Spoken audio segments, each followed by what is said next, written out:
லோகேஷ் கனகராஜோட பணியாற்றக்கூடிய வாய்ப்பு எப்படி அமைஞ்சது? நம்ம மாநகரம் பண்ணி முடிச்சுட்டு கைதிக்கு ஆஃபீஸ் போட்டு உட்காந்துருக்காரு. அப்போ நான் வந்து அவரை போய் பார்த்தேன். போய் பார்த்துட்டு எனக்கு நல்ல ரோல் கொடுங்க. இந்த படத்தில் கைதியில் எல்லாம் முடிஞ்சிடுச்சு சார், எல்லாம் வந்து ஃபிக்ஸ் ஆகிடுச்சு, நாளன்னைக்கு ஷூட்டிங் போகிறோம், நெக்ஸ்ட் படம் நான் கண்டிப்பாக கூப்பிட்றேன். திடீர்னு பார்த்தா கைதியிலேருந்தே கால் வந்தது. 7 o'clock போனேன், 10 o'clock முடிச்சிட்டாரு.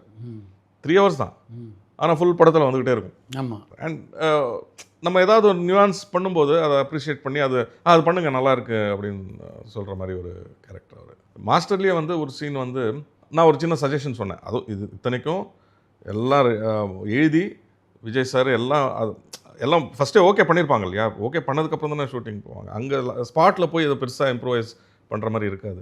ஆனால் நான் ஒன்று சொன்னேன், ஒரு சஜஷன், நான் வந்து அடிக்கிற மாதிரி வந்துடுறேன், அப்படி பார்க்கட்டும் சார் பார்த்த உடனே அப்படியே பேக் அடிக்கிறேன், நல்லாயிருக்கும் அப்படி. அது எடுத்தாங்க.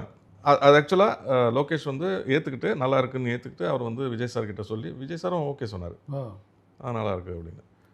பட் அந்த சீன் இல்லை படத்தில். அது வந்து டிலீட்டட் சீனில் வரும். That was a good experience. யாரும் அவ்வளோ சீக்கிரம் ஏற்றுக்க மாட்டாங்கல்ல.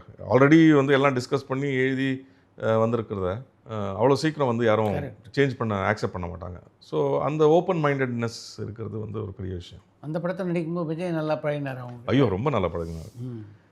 நாங்கள்லாம் வந்து ப்ரொஃபஸர்ஸ் ஒரு 8-10 பேர் இருப்போம்.